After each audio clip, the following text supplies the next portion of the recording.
Kehidupan baru di Vatikan. Raka menghabiskan hampir 15 jam perjalanan dari Bandung menuju Roma. Tubuhnya pegal, kepalanya berat. Tetapi rasa penasaran tentang kehidupan baru membuat langkahnya tetap mantap. Sejak kecil, Raka sudah terbiasa bekerja keras bersama orang tuanya. Ayahnya seorang sopir angkot, sedangkan ibunya membuka warung kecil di rumah. Hidup sederhana membuat Raka tumbuh menjadi orang yang tidak banyak mengeluh. Ayahnya selalu mengajarkan bahwa kehidupan tidak akan selalu sesuai keinginan. Jadi manusia harus belajar sabar agar tidak cepat terbakar emosi. Ketika tawaran kerja di Vatikan datang dari kenalan pamannya yang tinggal di Roma, Raka sempat ragu. Ia tidak pernah membayangkan bisa bekerja di luar negeri, apalagi di tempat sekelas Vatikan yang selalu terdengar megah di berita dan dokumenter. Namun, kesempatan itu terlalu berharga untuk dilepas. Setelah berdiskusi dengan keluarganya, Raka memutuskan menerima tawaran tersebut. Ia tahu hidupnya mungkin akan berubah total, tapi perubahan itu harus dicoba. Begitu tiba di Bandara Fiumicino, Roma menyambutnya dengan udara dingin. Raka tidak menyangka angin di bulan itu bisa menusuk sampai tulang. Jaket tebal yang ia beli di Bandung ternyata tidak cukup kuat menahan suhu Eropa. Ia menarik napas panjang sambil menarik koper yang terlihat lebih murah dibanding koper orang-orang di sekitarnya. Raka tidak peduli. Yang penting ia bisa bekerja dan membantu keluarganya. Setelah menempuh perjalanan sekitar 1 jam, mobil jemputan akhirnya membawanya memasuki kawasan Vatikan. Bangunan tua yang kokoh membuat Raka terdiam. Setiap sudut terlihat seperti dalam buku sejarah. Ia merasa kecil di antara tembok besar dan patung-patung raksasa yang seolah mengawasinya. Sopir yang menjemputnya kemudian membawa Raka ke sebuah rumah tempat ia akan tinggal sekaligus bekerja. Rumah itu milik keluarga Rossi, sebuah keluarga terpandang yang sudah lama bekerja dalam bidang seni restorasi di lingkungan Vatikan. Raka sedikit gugup. Ia sudah mendapat informasi dari pamannya bahwa majikan tempat ia bekerja terkenal cukup keras, terutama anak perempuan mereka yang bernama Elena Rossi. Namun Raka tidak ingin memulai dengan prasangka buruk. Ia bertekad bekerja sebaik mungkin dan bersikap sopan. Ketika Raka masuk ke halaman rumah itu, ia disambut oleh seorang staf tua bernama Marco. Marco memandunya ke dalam rumah sambil menjelaskan aturan dasar. Raka memperhatikan interior rumah itu yang didominasi warna putih dan coklat. Tidak ada perabot yang terlalu mewah, tapi semuanya terlihat bersih dan rapi. Raka merasa sedikit terintimidasi karena takut membuat sesuatu rusak. Saat Marco menunjukkan kamar tempat Raka tinggal, Raka merasa lega. Kamar itu sederhana, dengan tempat tidur single, lemari kecil, dan meja kerja. Baginya kamar itu jauh lebih baik daripada kamar kosnya di Bandung. Ia meletakkan koper, merapikan beberapa barang, lalu duduk sebentar untuk menenangkan diri. Di dinding, ada foto keluarga Rossi. Foto itulah pertama kalinya Raka melihat wajah Elena Rossi secara jelas. Seorang wanita muda berambut pirang, kulit cerah, dan tatapan tegas. Tidak tersenyum. Dari fotonya saja sudah terlihat bahwa ia tipe orang yang serius dan perfeksionis. Setelah istirahat sejenak, Raka dipanggil turun untuk dikenalkan langsung kepada pemilik rumah. Keluarga Rossi sedang duduk di ruang tamu. Ayah Elena, seorang pria dewasa dengan penampilan rapi, mengamati Raka dari ujung kepala hingga kaki. Ibunya tampak lebih ramah, meski tetap menjaga sikap formal. Namun perhatian Raka tertuju pada Elena Rossi yang duduk sedikit terpisah. Ia mengenakan kemeja kerja berwarna krem, wajahnya natural tanpa riasan berlebihan, dan sikapnya tegak seperti sudah terlatih disiplin sejak kecil. Elena memandangi Raka seolah sedang menilai seseorang yang akan dia uji ketahanannya. Tatapan itu membuat Raka agak canggung, tetapi ia mencoba tetap tenang. Selama beberapa menit, suasana terasa kaku. Raka merasa dirinya seperti murid yang sedang dinilai oleh guru yang sangat ketat. Ia hanya memastikan berdiri dengan sopan, menjaga gestur agar tidak terlalu banyak bergerak. Setelah perkenalan singkat, Raka diperbolehkan memulai pekerjaannya dari keesokan hari. Hari itu Raka tidur lebih cepat karena jet lag. Namun sebelum memejamkan mata, ia merasakan kekhawatiran. Ia takut tidak mampu beradaptasi dengan lingkungan baru yang terlihat sangat disiplin. Tetapi ia kembali mengingat pesan ayahnya bahwa kesabaran akan membawa seseorang melewati banyak hal sulit. Dengan pikiran itu, Raka akhirnya tertidur. Keesokan paginya, Raka bangun lebih awal dari yang diminta.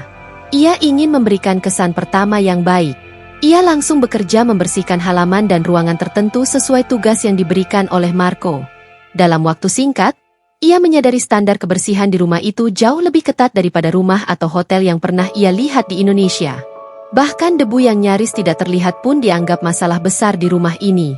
Saat Raka sedang menyapu, Elena lewat sambil membawa beberapa berkas kerja. Tanpa menatap lama, Elena memberikan instruksi tambahan. Suaranya datar, cepat, dan tidak memberi ruang untuk bertanya terlalu banyak. Raka mencoba memahaminya. Walaupun sebagian kata dalam bahasa Inggris itu terdengar sedikit terlalu cepat bagi telinganya. Ia tetap menuruti instruksi semampunya, sambil berharap tidak membuat kesalahan besar. Beberapa jam kemudian, Elena kembali mengecek pekerjaan Raka. Ia memperhatikan setiap sudut, mulai dari lantai, meja, hingga jendela. Raka merasa seperti sedang diuji oleh seorang instruktur pelatihan militer.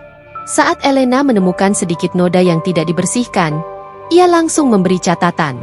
Tidak dengan nada kasar, tetapi dengan cara tegas yang membuat Raka sadar bahwa ia harus lebih teliti. Meski begitu, Raka tidak merasa marah. Ia sudah terbiasa mendapatkan koreksi dalam pekerjaan. Sifatnya yang sabar membantunya tetap tenang meski harus membersihkan ulang beberapa bagian.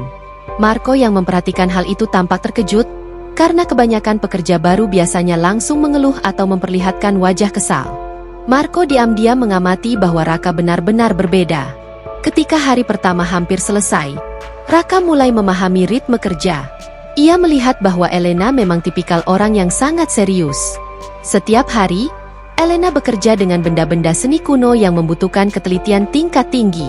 Tidak heran ia terbiasa menuntut pekerjaan yang rapi dan tanpa kesalahan.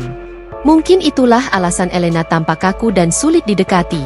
Sore hari, Raka diberi kesempatan untuk berkeliling wilayah kerja Elena di salah satu gedung administrasi Vatikan. Tempat itu dipenuhi lukisan tua, dokumen penting, dan berbagai alat restorasi. Raka merasa kagum sekaligus takut menyentuh apapun. Ia menyadari bahwa pekerjaannya membutuhkan ekstra kehati-hatian. Tempat itu seperti museum hidup yang setiap barangnya punya nilai sejarah tinggi. Meski baru sehari bekerja, tubuh Raka langsung merasa lelah. Tetapi ada rasa bangga dalam dirinya. Ia berhasil melewati hari pertama tanpa masalah besar. Ketika ia kembali ke kamarnya, ia merebahkan diri sambil memikirkan banyak hal yang harus dipelajari. Bahasanya harus diperbaiki, kecepatan kerjanya harus ditingkatkan, dan ketelitiannya harus lebih baik. Meskipun Elena tidak mengungkapkannya, ia merasa ada sesuatu yang berbeda dari Raka. Kebanyakan orang yang bekerja dengannya biasanya mudah. Hari pertama Raka di bagian museum terasa berbeda dari bagian taman. Suasananya lebih sunyi tetapi penuh aktivitas penting. Setiap orang tampak bekerja dengan fokus dan tidak satu pun terlihat santai. Raka merasa dirinya harus lebih berhati-hati karena setiap benda di ruangan itu memiliki nilai sejarah dan nilai materi yang sangat tinggi. Kesalahan kecil bisa menyebabkan masalah besar, sehingga ia memulai hari dengan perasaan tegang tetapi berusaha tetap tenang. Pada pagi itu Raka diberi tugas awal oleh staf senior bernama Vittorio. Ia diminta memeriksa daftar inventaris harian dan memastikan letak barang-barang kecil tidak berubah. Tugas itu terlihat sederhana, tetapi Raka merasakan tekanan karena rak-rak dipenuhi benda berukuran kecil dan rapuh. Ia memeriksanya satu persatu sambil mencocokkan angka dan catatan. Meskipun bahasanya masih sulit, ia mencoba memahami makna setiap istilah. Ia menuliskan catatan tambahan agar tidak lupa.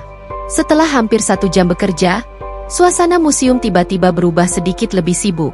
Beberapa staf berdiri lebih rapi, beberapa lainnya memperbaiki posisi barang, dan sebagian terlihat menata kertas. Dari perubahan itu, Raka menyadari bahwa seseorang yang dianggap penting akan masuk. Ia belum tahu siapa, tetapi semua orang terlihat bersiap. Tidak lama kemudian, seorang wanita dengan penampilan sangat rapi berjalan memasuki ruangan. Wanita itu memiliki rambut pirang gelap yang ditata sederhana namun elegan. Ia mengenakan pakaian kerja yang pas untuk posisi seorang profesional. Cara berjalan wanita itu menunjukkan wibawa, dan raut wajahnya tegas tanpa memperlihatkan kehangatan. Raka langsung menebak bahwa wanita tersebut adalah Elena Rossi, kurator muda yang sering disebut staf museum sebelumnya. Raka tetap fokus pada tugasnya, tetapi ia tidak bisa menghindari rasa gugup. Ia pernah mendengar bahwa Elena adalah tipe atasan yang sangat teliti dan tidak suka kelalaian. Sementara itu, Raka masih sering salah memahami instruksi bahasa Italia, sehingga ia khawatir akan membuat kesalahan pada hari yang penting itu. Ia berusaha menata barang dengan lebih hati-hati, bahkan memeriksa ulang catatan inventaris yang baru ia buat. Saat Raka sedang memindahkan sebuah benda kecil ke tempat yang seharusnya, ia tidak menyadari bahwa posisi barang di rak sebelahnya sedikit berubah karena proses pembersihan pagi. Hal itu membuat urutan barang tidak terlihat seperti yang tertulis di daftar. Raka yang belum terbiasa dengan peraturan museum mengira bahwa perubahan itu normal. Ia hanya mencatatnya tanpa melapor kepada staf senior. Tidak lama kemudian, Elena memeriksa area tempat Raka bekerja. Ia menelusuri rak satu persatu, memperhatikan posisi barang antik dengan ketelitian yang membuat beberapa staf gugup. Ketika ia tiba di rak yang baru diperiksa Raka, ia berhenti. Ia mengamati posisi barang yang tidak sesuai dengan daftar harian. Wajahnya tidak berubah, tetapi suasana di sekitar terasa tegang. Raka melihat dari jarak 2 meter dan merasa jantungnya berdebar. Tanpa mengatakan apapun, Elena menandai catatan itu dengan dekor garis tegas. Ia kemudian melanjutkan pemeriksaan kerak lain tanpa banyak reaksi.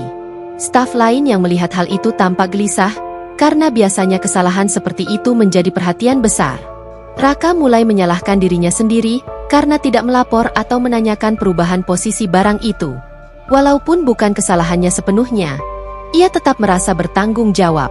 Setelah itu, Raka mencoba bekerja lebih teliti. Ia memeriksa setiap barang 2 kali agar tidak ada masalah.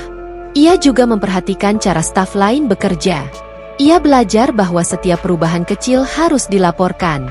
Pengamatan itu membuatnya lebih berhati-hati, dan ia semakin mengerti bahwa museum bukan tempat yang bisa ditangani dengan santai seperti taman. Pada siang hari, terjadi situasi yang membuat Raka kembali tegang.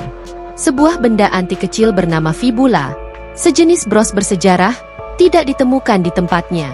Staf yang bertugas mencatat posisi barang pagi itu terlihat panik. Mereka mulai mencari di sekitar rak, di bawah meja, dan di antara tumpukan dokumen. Raka ikut membantu mencari meskipun ia belum terlalu memahami urutan letak barang. Ia tersadar bahwa kehilangan barang sekecil apapun bisa menimbulkan masalah besar. Sambil mencari, Raka memeriksa kembali rak yang ia urus. Ia membuka lembaran catatannya dan membandingkannya dengan daftar harian yang diberikan Vittorio.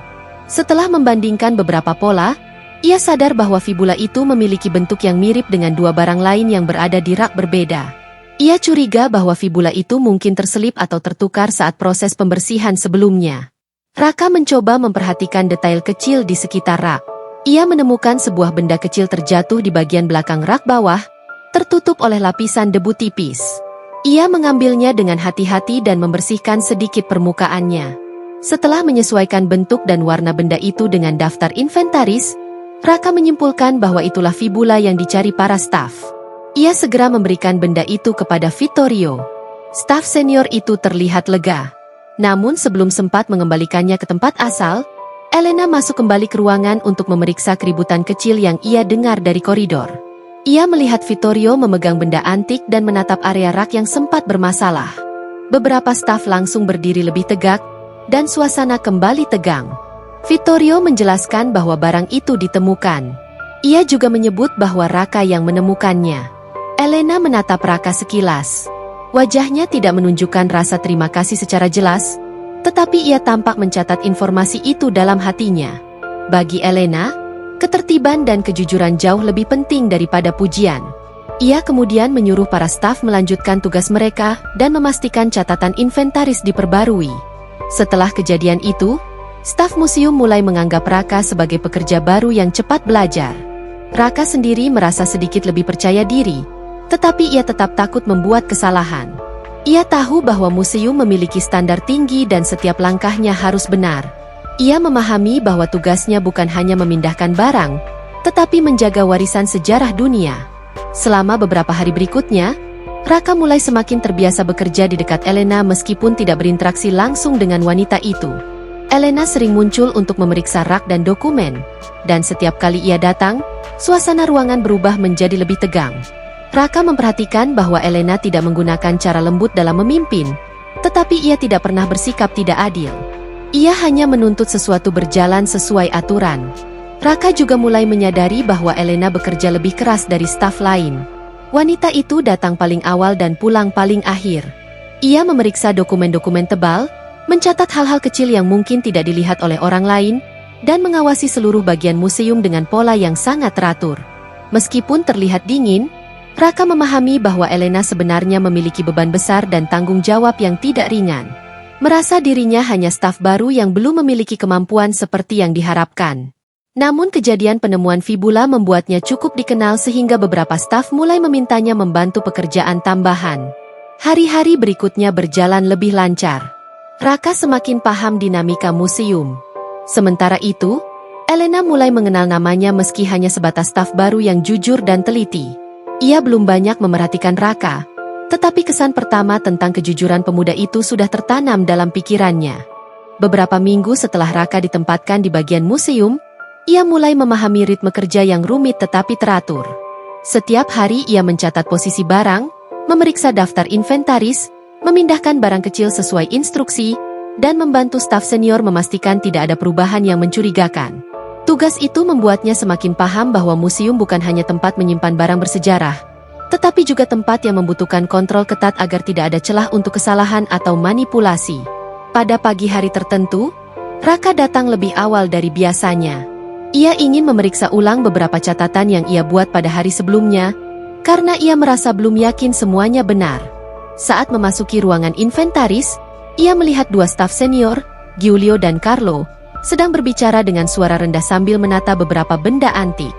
Raka tidak mencoba mendengarkan percakapan mereka, tetapi ia memperhatikan bahwa mereka memegang dokumen yang tampak berbeda dari daftar harian biasanya. Ketika Raka mulai bekerja, ia melihat sesuatu yang membingungkan. Beberapa nomor inventaris di daftar yang diberikan kepadanya tidak sesuai dengan posisi barang yang ia lihat secara nyata. Ia awalnya mengira itu hanya kesalahan pencatatan sehari sebelumnya. Tetapi ketika ia membandingkan catatannya dengan dokumen resmi yang ada di meja, ia menemukan perbedaan yang cukup banyak. Barang yang seharusnya berada di rak tertentu malah dicatat berada di rak lain. Raka merasa ada yang janggal. Ia mencoba mengingat apakah ia melakukan kesalahan. Tetapi setelah memeriksa ulang beberapa kali, ia yakin bahwa catatannya sebelumnya sudah benar. Ketidaksesuaian itu bukan kesalahan kecil. Ada benda-benda berharga yang seharusnya memiliki posisi tetap, tetapi dokumen baru menunjukkan posisi yang berbeda. Raka mulai khawatir karena kesalahan seperti itu bisa berdampak besar. Selama beberapa hari berikutnya, ketidaksesuaian itu terus muncul. Setiap kali Raka mendapat daftar baru, ia menemukan perbedaan yang konsisten pada barang-barang tertentu. Ia melihat bahwa perubahan tersebut hanya terjadi pada dokumen yang berada di bawah tanggung jawab Giulio dan Carlo. Staf lain tidak memberikan daftar yang bermasalah. Raka tidak paham apa yang sebenarnya terjadi, tetapi ia merasa ada sesuatu yang sengaja diubah. Meskipun ia penasaran, Raka tidak ingin menuduh siapapun tanpa bukti. Ia tahu posisinya sebagai staf baru tidak memungkinkan ia membuat keputusan besar. Ia hanya mencoba memeriksa setiap barang dengan teliti dan menuliskan catatan tambahan mengenai apa yang ia lihat secara langsung. Ketika perbedaan itu semakin banyak, kekhawatiran Raka meningkat.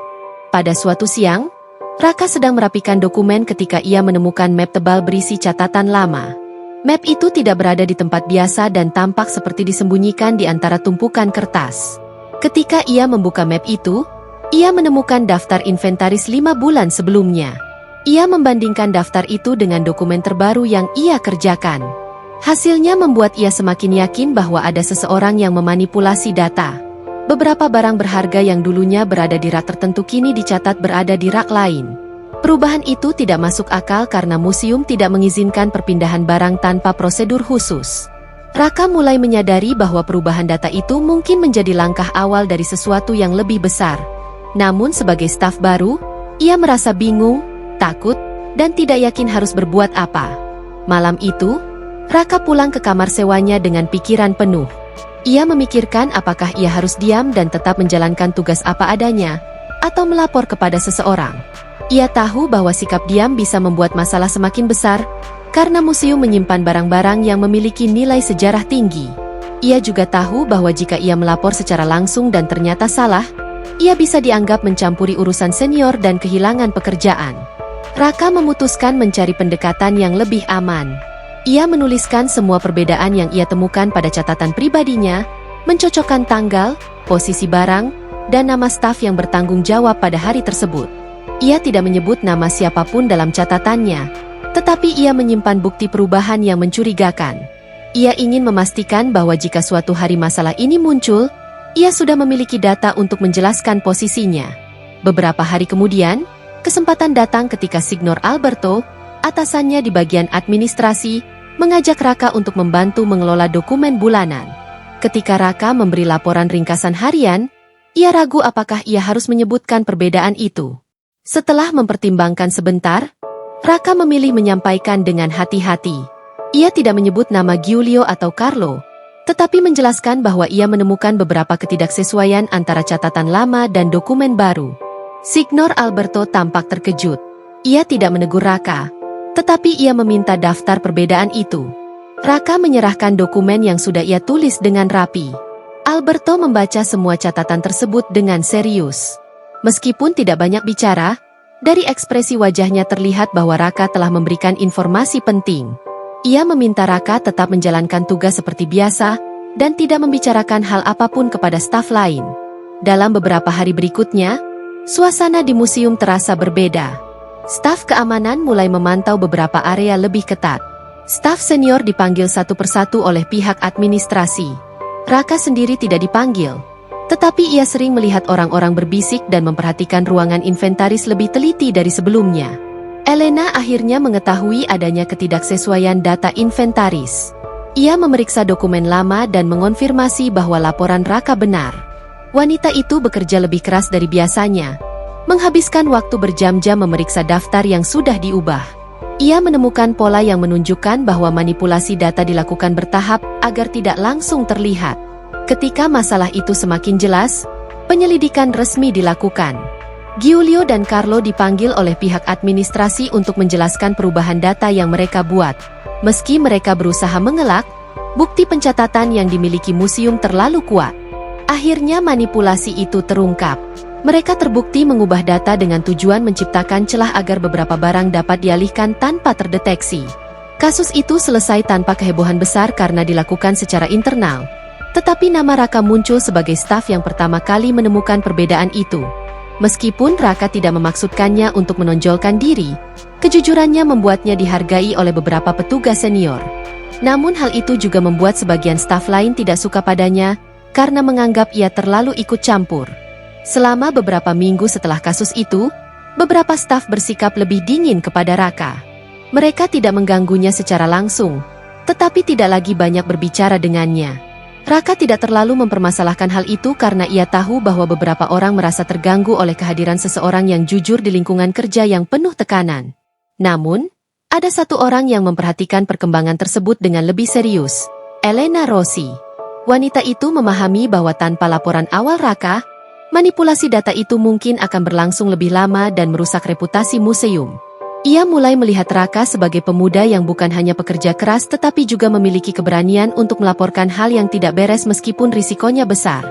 Hari-hari pertama Raka tinggal di rumah keluarga von Heller terasa seperti masa penyesuaian yang panjang.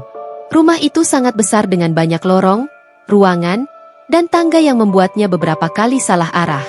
Namun ia berusaha untuk cepat beradaptasi karena ia tidak ingin terlihat canggung atau tidak profesional. Lin selalu terlihat tenang dan mengamati gerak-geriknya, membuat Raka semakin berhati-hati dalam bertindak. Ia merasa setiap langkahnya diawasi, bukan dengan maksud buruk, tetapi lebih seperti Lin ingin tahu apakah ia benar-benar orang jujur seperti yang dikatakan pendeta-pendeta di Vatikan. Setiap pagi, Raka bangun lebih cepat daripada Lin. Ia terbiasa bekerja dalam pola yang disiplin sejak lama. Ia membersihkan ruang kerja kecil yang diberikan untuknya, mengecek jadwal pekerjaan dari kantor Vatikan, dan memastikan semua dokumen yang harus ia proses sudah tersusun rapi. Di rumah besar itu, ia tetap menjadi diri sendiri. Ia tidak ingin membuat Lin merasa ia datang hanya untuk menikmati fasilitas atau kenyamanan. Lin biasanya turun setelah matahari mulai masuk melalui kaca besar ruang makan. Raka memperhatikan bahwa Lin punya kebiasaan duduk beberapa menit sambil membuka buku agenda sebelum mulai bekerja. Ia memang bekerja di sebuah lembaga seni dan budaya milik keluarganya, sehingga jadwalnya kadang padat, kadang sangat longgar. Raka menyadari bahwa kehidupan Lin jauh dari gambaran majikan sombong yang mungkin dibayangkan orang tentang perempuan bule kaya. Lin justru terlihat menjalani hari dengan ritme yang sederhana, meskipun tinggal di rumah yang sangat mewah. Meski begitu, perbedaan budaya tetap sering muncul. Raka selalu berusaha memahami aturan dan kebiasaan di rumah Lin. Misalnya, ketika pertama kali ia mencoba membereskan ruang tamu, Lin menghentikannya dan menjelaskan bahwa rumah itu sudah punya penjaga kebersihan khusus. Raka sempat merasa kikuk karena ia terbiasa melakukan banyak hal sendiri. Lin tidak ingin ia merasa seperti pekerja rumah tangga. Ia ingin Raka fokus pada tugas-tugas administrasi dan kegiatan sosial keluarga. Hari-hari berikutnya berjalan lebih lancar. Mereka jarang berbicara, tetapi Raka perlahan memahami ritme kegiatan di rumah itu. Setiap sore, Lin biasanya menghabiskan waktu di ruang perpustakaan keluarga yang terletak di lantai 2. Ruangan itu penuh dengan buku seni, sejarah, dan koleksi keluarga von Heller yang sudah ada sejak beberapa generasi. Lin sering berada di sana untuk membaca atau menyelesaikan pekerjaan kantor. Raka sesekali mengurus dokumen tambahan yang Lin butuhkan untuk acaranya. Keluarga von Heller mulai mengenal Raka sedikit demi sedikit. Dr. Walter, ayah Lin, jarang pulang karena tugas di rumah sakit Vatikan. Tetapi ketika ia berada di rumah, ia selalu menyapa Raka dengan sikap hangat. Ibu tiri Lin, Marlene, terlihat lebih pendiam namun tetap sopan. Keduanya sepertinya memang tidak ikut campur urusan perjodohan. Tetapi mereka tahu bahwa Lin mendapat rekomendasi kuat mengenai kejujuran Raka. Setiap minggu, keluarga itu biasanya makan siang bersama. Raka awalnya tidak ingin ikut karena ia merasa itu adalah wilayah keluarga. Namun Lin tetap menempatkannya duduk di kursi dekatnya dengan sikap wajar. Ia tidak memberi penjelasan panjang. Namun sikapnya menunjukkan bahwa ia ingin Raka berada dalam lingkaran keluarga meski hubungan mereka sedang dalam masa penilaian. Hubungan Lin dan Raka memang belum mendekat. Keduanya masih menjaga jarak. Namun Lin perlahan menunjukkan sisi lain dirinya yang jarang terlihat di kantor atau di depan orang banyak. Raka memperhatikan bahwa Lin sebenarnya bukan orang yang keras atau dingin. Ia lebih seperti seseorang yang punya beban besar dan terbiasa menyimpannya sendiri.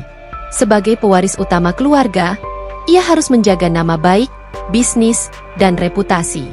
Raka bisa memahami bahwa perjodohan ini bukan keputusan sederhana bagi Lin.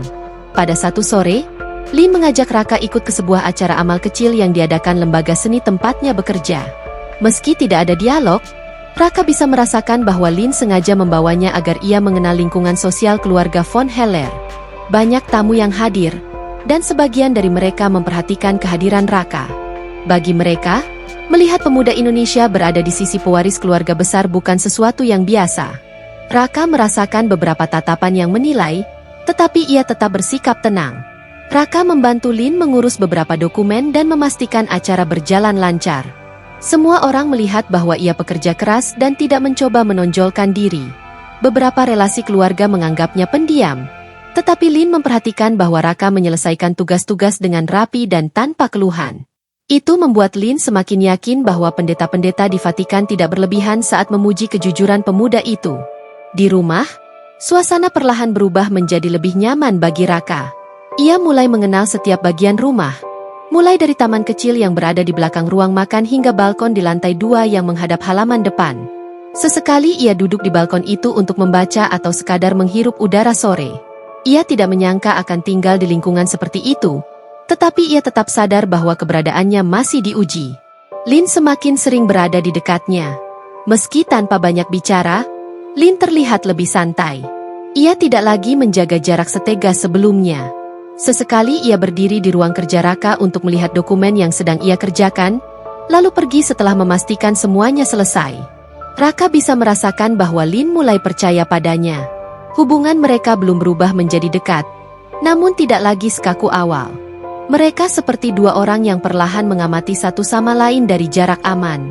Raka tidak ingin memberi kesan berlebihan, sementara Lin masih memastikan bahwa ia tidak salah menilai orang yang mungkin akan menjadi bagian dari hidupnya. Suatu malam, listrik di sebagian rumah mengalami gangguan kecil akibat pemeliharaan rutin kota. Sementara teknisi keluarga memperbaikinya, rumah menjadi lebih gelap dari biasanya. Dalam suasana itu, Raka berjalan melalui lorong menuju dapur untuk mengambil air. Di tengah lorong, Ia melihat Lin berdiri sambil memegang berkas yang jatuh dari meja kerjanya karena angin yang masuk dari jendela. Lin terlihat sedikit kesal karena kertas-kertas itu terserak di lantai. Raka langsung bergegas membantu. Tanpa bicara, ia mengumpulkan semua kertas dengan rapi dan menyusunnya kembali sesuai nomor halaman. Lin memperhatikan caranya bekerja. Ia tidak hanya mengumpulkan kertas, tetapi memastikan urutan dokumen tidak berubah. Lin tampak terkejut karena tidak semua orang begitu teliti dalam situasi seperti itu. Setelah semuanya rapi, Lin mengangguk singkat sebagai tanda terima kasih dan kembali ke ruang kerjanya. Raka tidak menanyakan apapun, tetapi momen itu membuat jarak di antara mereka sedikit bergeser. Beberapa hari kemudian, Lin meminta Raka mengurus persiapan dokumen pribadi yang akan ia bawa ke sebuah konferensi di luar kota. Raka bekerja keras menyiapkan semuanya. Ketika Lin memeriksa hasilnya, ekspresinya menunjukkan rasa puas. Ia tahu bahwa tidak mudah menemukan seseorang yang bekerja dengan jujur dan teliti seperti itu. Waktu berjalan lebih cepat dari yang disadari Raka. Ia merasa semakin terbiasa berada di rumah keluarga besar itu. Kehidupannya perlahan berubah tanpa ia sadari. Ia tidak lagi merasa seperti orang luar yang harus berhati-hati dalam setiap langkah. Acara keluarga besar Von Heller. Hari pertemuan besar keluarga Von Heller akhirnya tiba. Sejak pagi, suasana rumah Lin terasa berbeda. Para pekerja rumah sibuk menata taman, ruang tamu, dan ruang makan besar. Keluarga dari berbagai negara datang satu persatu, membawa suasana baru yang jauh lebih ramai dari biasanya. Bagi Raka, ini adalah pertama kalinya ia melihat rumah itu penuh orang. Biasanya rumah luas itu terasa sepi dan tenang, tetapi hari itu berubah menjadi pusat keramaian. Raka sadar bahwa acara ini sangat penting. Ia sudah diberitahu oleh Marlene beberapa hari sebelumnya bahwa acara keluarga besar ini akan mempertemukan banyak kerabat Lin, termasuk orang-orang yang punya pengaruh besar dalam lingkungan keluarga. Mereka semua ingin melihat perkembangan hidup Lin, termasuk calon pendamping yang mungkin akan menjadi bagian keluarga. Raka tahu keberadaannya akan diperhatikan sepanjang hari. Sejak pagi, Raka sudah bersiap. Ia mengenakan pakaian rapi yang dipilihkan oleh staf rumah. Pakaian itu sederhana namun pantas untuk lingkungan keluarga besar. Ia berdiri di balkon lantai 2 beberapa menit untuk menenangkan diri sebelum turun. Ia sadar bahwa ia bukan siapa-siapa dibandingkan orang-orang kaya yang akan datang, tetapi ia bertekad untuk menjaga sikap profesional dan jujur seperti biasa. Saat turun, ia melihat Lin sudah berada di ruang tamu utama. Lin terlihat berbeda hari itu, lebih formal dan lebih berwibawa. Ia memakai pakaian rapi yang menonjolkan posisi pentingnya dalam keluarga. Ada hal yang membuat Raka merasa bahwa Lin sedang bersiap menghadapi tekanan besar.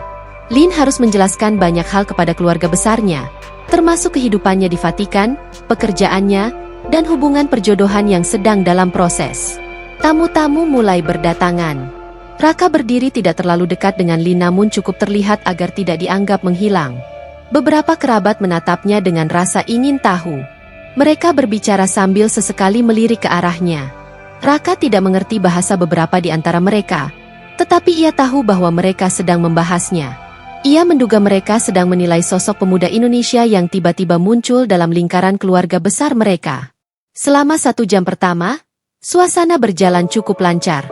Para kerabat berkumpul di kelompok-kelompok kecil, berbicara sambil memegang minuman atau melihat dekorasi rumah besar itu.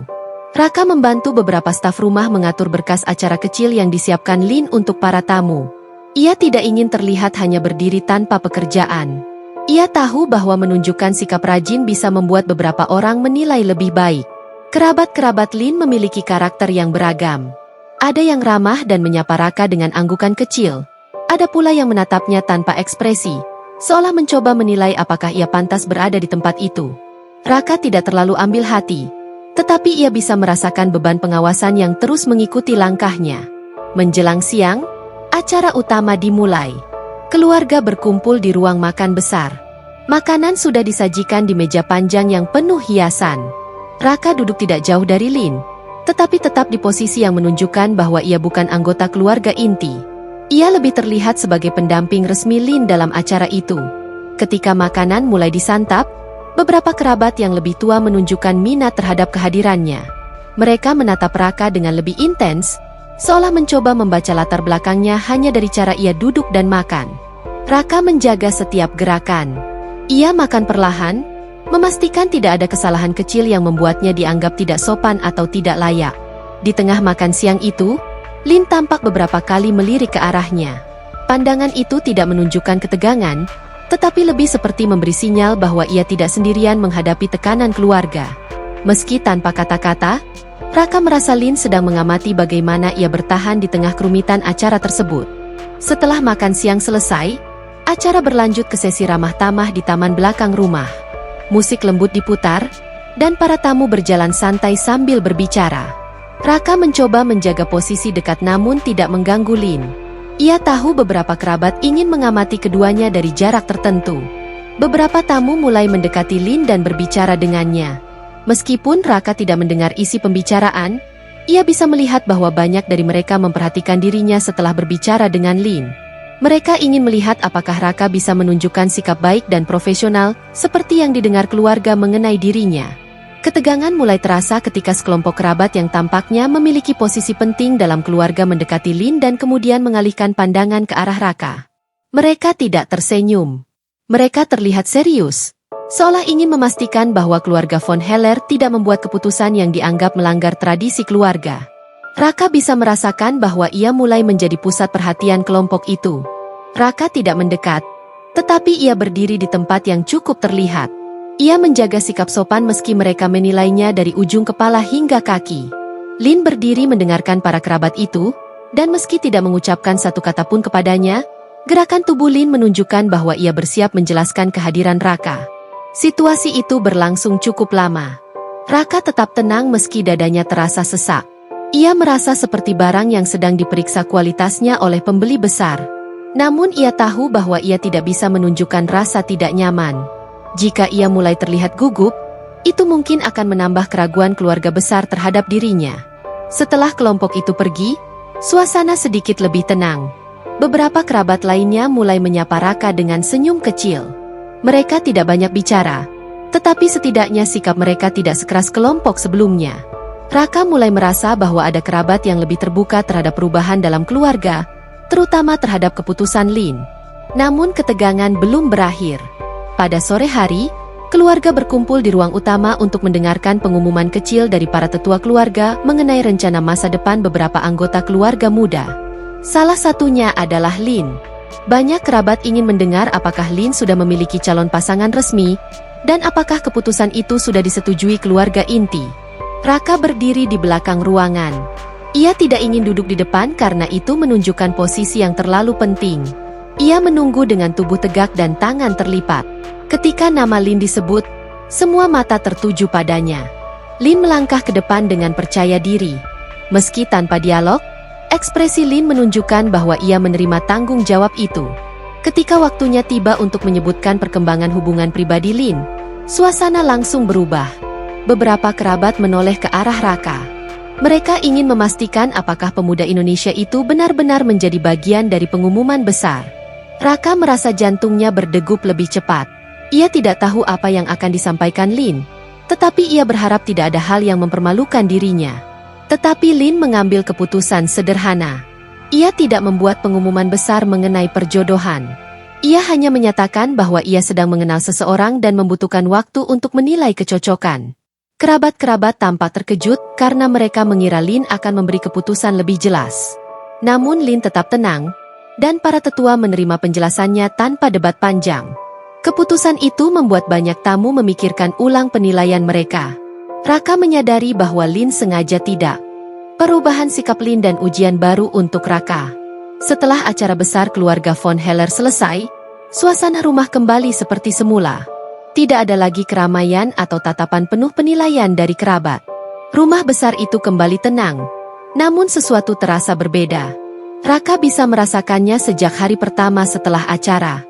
Cara Lin berjalan, cara ia menatap dokumen, bahkan cara ia melirik ke arah Raka sudah sedikit berubah. Tidak terlalu jelas, tetapi cukup membuat Raka sadar bahwa Lin mulai memperhatikan dirinya dengan cara yang berbeda. Perubahan pertama terlihat dari cara Lin mengatur pekerjaan. Biasanya Lin menyerahkan semua dokumen administrasi dengan jarak tertentu, seolah menjaga batas profesional.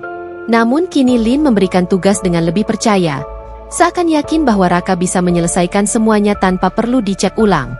Ia tidak lagi memantau Raka dari jauh, tetapi berdiri di dekat meja kerjanya beberapa detik sebelum pergi. Perubahan kecil itu membuat Raka merasa hubungan mereka mulai masuk tahap baru. Hari-hari setelah acara berjalan lebih stabil, Raka menjalani rutinitas seperti biasa, tetapi ia menyadari bahwa Lin mulai lebih sering berada di area yang sama dengannya. Jika sebelumnya Lin jarang turun ke ruang kerja pagi-pagi, kini ia muncul lebih cepat. Ia membawa agenda dan duduk tidak jauh dari tempat Raka bekerja, seolah ingin memulai hari bersama. Raka tetap menjaga sikap profesional. Ia tidak ingin terlihat terlalu nyaman atau salah paham terhadap perubahan Lin. Namun ia tidak bisa mengabaikan kenyataan bahwa Lin semakin sering memperhatikan hasil kerjanya dengan ekspresi yang lebih lembut. Lin tampaknya mulai mempertimbangkan sesuatu, meski tidak mengatakannya dengan kata-kata. Pada suatu pagi, Raka sedang merapikan arsip ketika Marlene menghampirinya. Meski tidak ada dialog, Raka memahami dari gerak tubuh Marlene bahwa ia ingin melihat perkembangan antara Lin dan dirinya. Marlene mungkin tidak terlibat dalam perjodohan itu, tetapi sebagai ibu tiri Lin, ia ingin memastikan bahwa anak tirinya tidak membuat keputusan terburu-buru. Raka hanya menunduk sopan dan kembali bekerja. Ia merasa bahwa pasangan Lin bukan hanya menjadi tanggung jawab pribadi, tetapi juga cerminan bagi keluarga besar. Beberapa hari kemudian, Lin mengajak Raka mengikuti kegiatannya ke kantor lembaga seni yang ia pimpin. Biasanya Raka hanya mengurus berkas dari rumah, tetapi kali ini Lin ingin ia datang langsung. Raka tidak menolak. Ia mengikuti Lin dengan langkah hati-hati. Gedung tempat Lin bekerja cukup besar dengan desain modern. Banyak pegawai menyapa Lin, dan tatapan mereka berubah ketika melihat Raka berjalan di belakangnya. Raka bisa merasakan bahwa pegawai kantor Lin mencoba menilai keduanya. Beberapa tampak penasaran, beberapa tampak seperti sudah mendengar kabar tentang Raka. Namun seperti biasa, Raka tidak memperlihatkan kegugupan. Ia membantu Lin membawa beberapa berkas, memindahkan dokumen penting, dan mengatur jadwal presentasi kecil untuk proyek seni yang sedang berjalan. Di kantor itu, Lin terus mengamati cara Raka bekerja. Ia memperhatikan kecepatan Raka merapikan dokumen dan ketelitiannya membaca catatan-catatan penting. Banyak pegawai tanpa heran melihat efisiensi kerja Raka. Ia bekerja tanpa banyak gerakan berlebihan, tetapi hasilnya selalu rapi. Lin tampak puas setiap kali ia memeriksa pekerjaan Raka. Kehadiran Raka membuat hari kerja Lin terasa lebih ringan dan lebih teratur.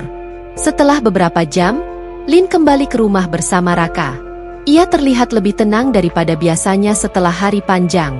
Seakan keberadaan Raka membuat beban pekerjaannya sedikit berkurang. Raka menyadari hal itu meski tidak mengucapkan apa-apa. Ia tahu bantuannya mulai berarti bagi Lin. Beberapa minggu setelah acara keluarga, perubahan lain mulai terlihat. Lin mulai melibatkan Raka dalam aktivitas pribadi. Misalnya, ia membawa Raka ke toko buku seni besar di dekat pusat kota. Lin sering menghabiskan waktu di sana untuk mencari referensi baru. Biasanya ia pergi sendiri, tetapi kali ini ia membawa Raka, seakan ingin memperlihatkan dunia yang ia sukai. Raka mengikuti Lin sambil memperhatikan setiap detail toko itu. Ia tidak mengganggu, tetapi selalu siap membantu mengambil buku-buku atau membawakan keranjang belanjaan kecil. Di toko buku itu, beberapa orang mengenali Lin. Mereka tampak terkejut melihat Raka di sampingnya. Ada rasa penasaran dalam tatapan mereka, tetapi tidak ada yang berani bertanya langsung. Raka tetap menjaga jarak yang sopan. Ia tidak ingin membuat kesan bahwa ia bertindak sebagai pasangan Lin. Ia hanya ingin menjalankan tugasnya dengan baik.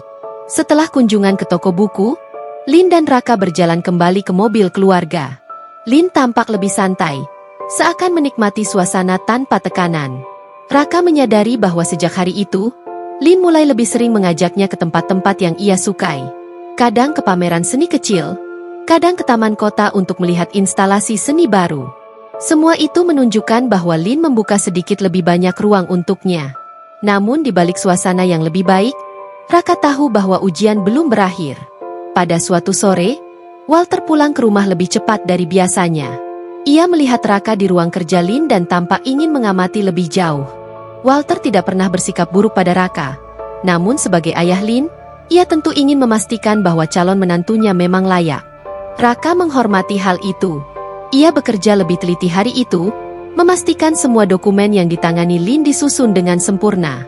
Walter mengamati dari kejauhan sambil menilai setiap gerakan Raka. Raka tahu ia sedang diuji, meski tidak dengan kata-kata. Setelah beberapa menit, Walter pergi tanpa komentar, tetapi ekspresinya menunjukkan bahwa ia sedikit lebih percaya pada Raka dibanding sebelumnya. Itu menjadi tanda bahwa Raka perlahan diterima dalam lingkungan keluarga inti.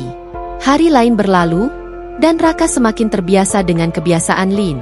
Ia tahu kapan Lin ingin bekerja dalam diam, kapan ia membutuhkan ruang, dan kapan ia sekadar ingin ditemani tanpa berbicara. Raka mulai bisa membaca ritme hidup Lin. Meski tidak ada dialog, komunikasi halus di antara mereka mulai berkembang. Lin tampaknya memahami bahwa Raka bukan orang yang suka mengambil kesempatan atau bertindak berlebihan. Ia bekerja dengan tulus dan tenang. Itulah yang membuat Lin perlahan merasa aman berada di dekatnya. Sementara itu, beberapa kerabat Lin menghubungi keluarga melalui panggilan jarak jauh. Mereka ingin tahu bagaimana perkembangan setelah acara besar. Raka tahu bahwa masih banyak orang yang meragukannya. Namun ia tidak ingin mencoba meyakinkan mereka dengan tindakan dramatis. Ia percaya waktu akan menunjukkan siapa dirinya sebenarnya. Lin tampaknya juga memahami bahwa hubungan mereka tidak boleh dipaksakan hanya karena tekanan keluarga. Namun perubahan besar mulai terjadi pada diri Lin. Ia menjadi lebih terbuka terhadap keberadaan Raka. Ia tidak lagi menjaga jarak seperti di awal pertemuan mereka. Ia mulai menganggap Raka sebagai seseorang yang penting dalam rutinitasnya. Setiap kali Lin berjalan melewati Raka, ekspresinya tidak lagi datar. Ada sedikit penghargaan dan rasa nyaman yang sebelumnya tidak terlihat. Suatu malam, ketika Raka sedang merapikan dokumen di ruang kerja kecilnya, Lin melewati pintu ruang itu dengan langkah pelan. Ia berhenti sebentar, menatap dokumen-dokumen yang sedang disusun Raka. Tatapannya lebih lembut dari biasanya. Meski tidak ada kata, kejujuran yang menguji hubungan. Raka memulai hari dengan perasaan yang berbeda dari biasanya. Setelah beberapa bulan berada di Vatikan dan menjalani kehidupan yang jauh dari Indonesia, ia merasa dirinya mulai berubah menjadi orang yang lebih berani menyampaikan pendapat, namun tetap mempertahankan sifat jujurnya yang sederhana. Rutinitas pekerjaannya semakin padat, tetapi ia mulai terbiasa dengan lingkungan dan cara kerja yang teratur. Sementara itu, hubungan antara Raka dan Natalia juga sudah jauh lebih akrab dibanding awal pertemuan mereka. Walau tidak ada status resmi, kedekatan itu terlihat oleh banyak orang, terutama oleh keluarga besar Natalia. Setiap hari, Natalia semakin sering meminta Raka untuk menemaninya ke berbagai kegiatan. Awalnya hanya sekadar pergi ke tempat kerja atau acara sosial, tapi lama-lama perempuan itu tampak nyaman menjadikan Raka sebagai orang yang selalu berada di sisinya. Beberapa staf rumah juga menyadari hal itu, bahkan secara halus sering mendorong Natalia agar tidak ragu mengambil keputusan tentang masa depannya dengan Raka. Walaupun Natalia terbiasa membuat keputusan sendiri, ia tetap terlihat bingung ketika berhubungan dengan perasaan pribadi. Suatu pagi, keluarga besar Natalia datang ke rumah untuk pertemuan keluarga penting. Raka yang biasanya tenang tiba-tiba harus menghadapi banyak tatapan asing yang mencoba menilai dirinya. Para saudara Natalia tampak penasaran dengan keberadaan pemuda Indonesia yang tiba-tiba menjadi orang yang paling dipercaya oleh Natalia. Beberapa di antara mereka berusaha membangun kesan baik, tapi ada juga yang tampaknya tidak begitu senang melihat Raka berada dekat dengan Natalia. Mereka mungkin tidak menyukai kenyataan bahwa seorang pria biasa dari luar negeri memiliki pengaruh besar terhadap perempuan berstatus sosial tinggi seperti Natalia. Saat pertemuan keluarga berlangsung, pembicaraan mengarah pada masa depan Natalia. Ada beberapa orang yang menyinggung tentang perjodohan yang pernah dibicarakan sebelumnya. Mereka tahu Natalia menolak pria dari keluarga terpandang di Eropa, hanya karena ia tidak nyaman dengan sifat pria itu. Keputusan Natalia itu membuat sebagian keluarga merasa kecewa, karena mereka ingin menjalin hubungan dengan keluarga lain yang punya kekuatan ekonomi dan politik cukup besar. Namun, Natalia mengambil keputusan berbeda, menunjukkan bahwa ia lebih memilih sesuatu yang sederhana dan tulus. Dalam suasana yang semakin tegang, perhatian keluarga akhirnya tertuju pada Raka. Mereka ingin mengetahui sejauh mana peran pemuda itu dalam hidup Natalia. Raka menyadari bahwa ia tidak bisa menghindar dari pertanyaan maupun penilaian mereka. Namun, ia tetap bersikap seperti biasanya, jujur dan tidak melebih-lebihkan apapun. Ia menjelaskan tentang pekerjaannya, alasan datang ke Vatikan, dan bagaimana ia bisa bekerja di rumah Natalia. Kejujuran itu membuat beberapa anggota keluarga menghargainya, Tetapi ada juga yang semakin meragukan posisinya. Natalia memperhatikan respons keluarga sambil mencoba menenangkan suasana. Ia tahu Raka tidak terbiasa berada dalam situasi di mana ia menjadi pusat perhatian. Namun dalam hati, Natalia juga merasa bahwa semua yang diungkapkan Raka adalah gambaran nyata dari siapa pemuda itu. Justru disitulah letak kekuatan Raka. Sifat jujurnya menjadi alasan Natalia merasa aman dan nyaman bersamanya. Meski begitu, Natalia tetap khawatir apakah keluarga besarnya bisa menerima pilihan hatinya. Setelah pertemuan keluarga selesai, Natalia memanggil Raka untuk membantunya memeriksa beberapa dokumen. Namun suasana di antara keduanya tidak sehangat biasanya. Ada kesan canggung yang muncul karena pertemuan keluarga tadi. Raka merasakan hal itu tapi ia tidak tahu bagaimana harus mengatasinya. Semua yang ia lakukan sebelumnya sudah sejujur mungkin. Ia merasa tidak ada yang salah dengan dirinya.